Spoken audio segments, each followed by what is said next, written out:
وأصحابه ما صلى الله عليه وسلم. آج 1961 میں انتہائی محبتی کے حوالے سے ان کی زبان سے باتیں بتائی گئی ہیں. جو لوگ رسول اعظم صلی اللہ علیہ وسلم کی واضح پیغامات آپ کی ذات اور آپ کی صفات کے اعتبار سے نہیں مانتے ہیں اور نہیں مانیں گے اور اسی حالت میں اس کا انتقال ہو جائے تو اللہ کی لعنت، فرشتوں کی لعنت، تمام جہان والوں کی لعنت، اور اس لعنت میں وہ بندہ ہمیشہ رہے گا اور اس کی طرف سے عذاب میں کوئی تخفیف نہیں کی جائے گی اور ان کی طرف میدان محشر میں اللہ پاک اپنے کرم میں نظر رکھ فرمائے گا. گزشتہ درس کا خلاصہ ہے. آج کا آیت کریمہ ہے فاتحہ وغیرہ پڑھتے ہیں وَإِلَٰهُكُمْ إِلَٰهٌ وَاحِدٌ لَا إِلَٰهَ إِلَّا هُوَ الرَّحْمَٰنُ الرَّحِيمُ. آیت کریمہ کا شان نزول اور سے مطلب یہ ہے کہ سالانہ کر کے مومنوں کے سامنے بات کرتے صحابہ کرام کے ساتھ تو کہتے ہو اللہ ایک ہے. جب ایک ہے تو یہ رحمان اللہ رحیم اللہ یہ سب الگ الگ ہے بولتے ہو ایک ہے اور نام لیتے ہو دو کا تین کا رحمان ہوئے تو ایک رحیم ہوئے تو ایک ایسا اللہ ہوئے چلے. تو اسی کے رد میں اللہ پاک نے یہ آیت کریمہ نازل فرمائی کہ صحابہ کرام کی بات کو اسے کہہ دو. نبی پاک صلی اللہ علیہ وسلم کی زبان پر وَإِلَٰهُكُمْ إِلَٰهٌ وَاحِدٌ تمہارا معبود ایک معبود ہے. لا الہ الا ہو نہیں ہے کوئی معبود مگر وہی. اب رحمان وہ رحمان ہے اور رحیم وہی. دو لفظ کو کسی موقع سے سمجھایا تھا آج مجھے سمجھا رہا ہوں. توجہ دیجیے گا.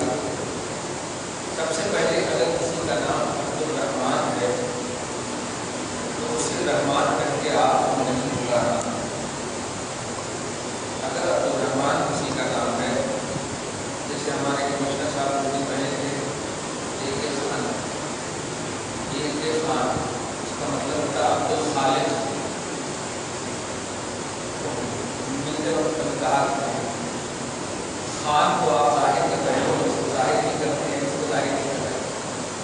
اگر آپ کا نام عبد الرحمان ہے تو اے رحمان بھی نہیں لکھ سکتے. عبد الخالق ہے تو اے خالق بھی نہیں لکھنا. پورا نام لکھنا. اس میں شارٹ نہیں کرنا. یہ اللہ پاک کا نام ہے اور اللہ پاک کا ہر نام برکت والا نام. کچھ لوگ محمد کے بعد صاد لکھتے ہیں وہ بھی لکھنا بالکل حرام ہے. پورا صلی اللہ علیہ وسلم لکھنا.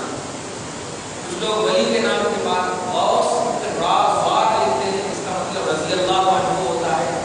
وہ بھی لکھنا محمود قسمت ہے. پورا رضی اللہ عنہ لکھنا. ہندوستان کی بخاری شریف ہندوستان کی جو چھپی ایڈیشن کے اعتبار سے ہندوستانی نسخے کے مطابق امام طحاوی امام قسطلانی وغیرہ کے حوالے سے اس کی فرنٹ پہ لکھا ہوا ہے کہ انبیاء کرام میں سے کسی کی بھی تخفیف یعنی ایزی سمجھنا ہلکا سمجھنا کفر ہے. اور اسی میں یہ لکھا ہے کہ لا یجوز صاد لام عین میم لا یجوز صاد. کیا مطلب؟ صلی اللہ علیہ وسلم کو سلام نہیں لکھنا. کتاب میں دیکھیں صلی اللہ علیہ وسلم کو صاد نہیں لکھنا اس لیے کہ نبی کے نام کے ساتھ آپ ایزی چیز لکھ رہے ہو شارٹ کر رہے ہو. اور نبی کے نام کے ساتھ صلی اللہ علیہ وسلم کا معنی ہوتا ہے اللہ پاک ان کے اوپر رحمت نازل فرمائے اور ان پر سلامتی نازل فرمائے. یہ برکت اور سلامتی کا شارٹ میں پہلو آپ کیوں کرتے ہو نبی کے لیے؟ جو کوئی تخفیف کی بنیاد پر کرے گا تو کافر ہو جائے گا. تخفیف بولے تو ایزی سمجھ کے کرے گا. ارے کیا ہے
اسی ایسے نام قدوس اللہ کا نام، اللہ اللہ کا نام، رحمان اللہ کا نام، وہاب اللہ کا نام، وہاب تشدید کے ساتھ، خالق اللہ کا نام، خلاق اللہ کا نام، یہ سب کے ساتھ اگر کسی کا نام رکھتے عبد کے اعتبار سے عبداللہ رکھتے، عبدالرحمان رکھتے، عبدالخالق، عبدالقدوس، عبدالوہاب، یہ سب رکھتے تو اس کو شارٹ انداز میں خالق کہہ کے نہیں پکار سکتے، رحمان کہہ کے نہیں پکار سکتے، وہاب کہہ کے نہیں پکار سکتے، قدوس کہہ کے نہیں پکار سکتے، پکارنا ہو تو عبدالوہاب، عبدالقدوس، عبدالرحمان اور عبدالخالق اور عبداللہ، شارٹ نہیں پکار سکتے، اس کو دھیان رکھنا۔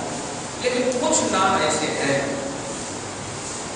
جن کو آپ پکار سکتے، جیسے رحیم ہے، عزیز ہے، اچھا جس کو نہیں پکار سکتے اس میں ایک نام غفار بھی ہے، نام دیکھو غفار اور غفور، عبدالغفور اگر کسی کا نام ہے تو غفور بھائی نہیں بولنا، وہ بھائی نہیں وہ اللہ ہے، غفور اور غفار اس میں بھی آپ عبد کی نسبت اگر کیے تو اس کو نہیں پکارنا ہے، اور بھی بہت نام ہے اگر موقع ملے، لیکن رحیم، عزیز، رؤوف یہ سب ایسے نام ہیں آپ اگر عبدالرؤوف رکھتے ہیں، عبدالرحیم رکھتے ہیں، عبدالعزیز رکھتے ہیں، تو اگر اس میں آپ کبھی اگر روایت کریں گے عزیز بھائی کو پکار دیا، رحیم بھائی کو پکار دیا تو اس میں آپ کو معاوضہ نہیں ہوگا، پھر بھی تقویٰ یہی ہے کہ آپ عبدالعزیز پکاریں تو سونے پہ سہاگا، برکت آپ کو زیادہ حاصل ہوگی، نہیں پکار سکتے، نہیں پکارنا یہ تقویٰ، اگر پکار لیے تو کوئی حرام یا حرام کا فتویٰ نہیں ہے، ان والے میں جان بوجھ کر کے پکارے تو چھوٹے سے چھوٹے کا ظاہر ہوا، یہ کیوں ایسا ہے؟ رحمان کو کیوں نہیں پکار سکتے، خالق کو کیوں نہیں پکار سکتے؟ سمپل انداز میں مخلوق کو اس نام کے ساتھ اس کی وجہ یہ ہے کہ یہ ایسے اوصاف ہے جس وصف میں اللہ نے اپنے محبوب سے محبوب بندوں کو شریک نہیں کیا، اللہ کوئی دوسرا نہیں، خالق کوئی دوسرا نہیں، وہاب کوئی دوسرا نہیں، قدوس کوئی دوسرا نہیں، لیکن رحیم، عزیز، رؤوف یہ ایسا وصف ہے کہ اللہ نے اس نام کے ساتھ اپنے حجاز محمد رسول اللہ صلی اللہ علیہ وسلم جو عبد المخلوقات ہیں ان کو شامل فرمایا ہے۔ چنانچہ سورہ توبہ کی لاسٹ ہے، فرسٹ آیت کریمہ آپ دیکھیے آیت نمبر 11 میں، تو اللہ سبحانہ و حضور پاک صلی اللہ علیہ وسلم کی شان میں فرماتا ہے لقد جاءکم رسول من انفسکم عزیز علیہ ما عنتم حریص علیکم بالمؤمنین رؤوف رحیم۔ دیکھیں تین اتصال، لقد جاءکم رسول من انفسکم، پہلا بس تم میں سے ایسا رسول آیا جو عزیز ہے، جس کا نام عزیز ہے، دیکھیے آپ آیت نمبر 128 اور دوسری صفت ہے بالمؤمنین رؤوف، یہ رسول مومنوں پر رؤوف ہے، اور بالمؤمنین رحیم، یہ رسول مومنوں پر رحیم ہے۔ تو اس کا مطلب یہ ہوا کہ اللہ پاک نے خود اس نام سے مخلوق میں جو اعلیٰ ہے، افضل ہے، اس کو خود شامل فرمایا ہے، تو اس کا مطلب یہ نام مشترک ہو گیا، یہ نام خالق اور خالق میں مشترک ہو گیا۔ اگر رحیم کسی کا نام عبدالرحیم ہے اور رحیم بھائی کہہ کے پکاریں گے تو فتویٰ نہیں لگے گا، عزیز بھائی کہہ کے پکاریں گے تو فتویٰ نہیں لگے گا، رؤوف بھائی کہہ کے پکاریں گے تو فتویٰ نہیں لگے گا، لیکن پھر بھی افضل یہ ہے کہ اگر عبد کی نسبت کرتے ہیں تو ماشاءاللہ زیادہ ہے، یہ فتویٰ دھیان میں رکھنے کا ضرور یاد رکھے گا۔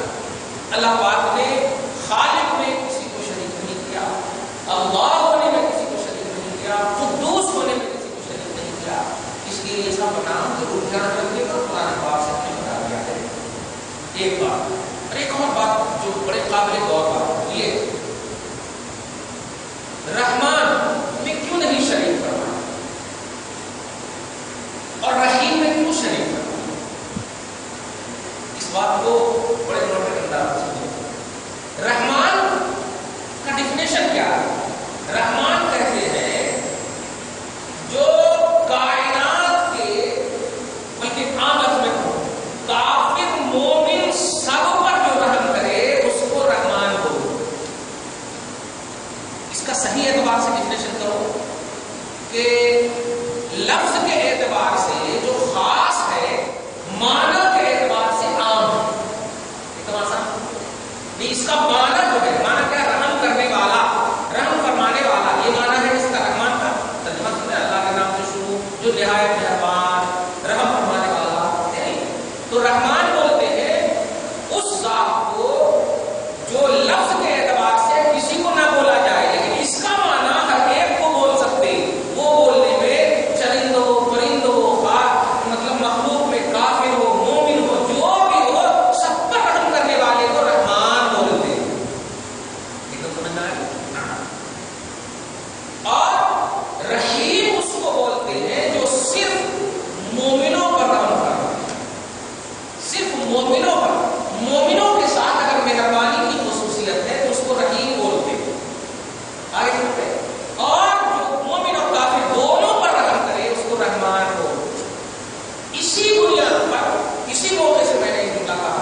وَإِلَٰهُكُمْ إِلَٰهٌ وَاحِدٌ، تمہارا معبود ایک معبود ہے، نام مختلف ہو سکتے ہیں مگر معبود ایک ہے۔ اس لیے نام علیحدہ ہونے کی بنیاد پر اللہ کو 10 11 12 مت سمجھ لینا، اللہ ایک ہی ہے، اور ختم ہو گیا۔ اللہ ایک ہی ہے، اس کا نام الگ الگ ہے، رحمان ہے، رحیم ہے، عزیز ہے، نام الگ ہے۔ چلیے، لا الہ الا اللہ، نہیں ہے کوئی معبود مگر وہی۔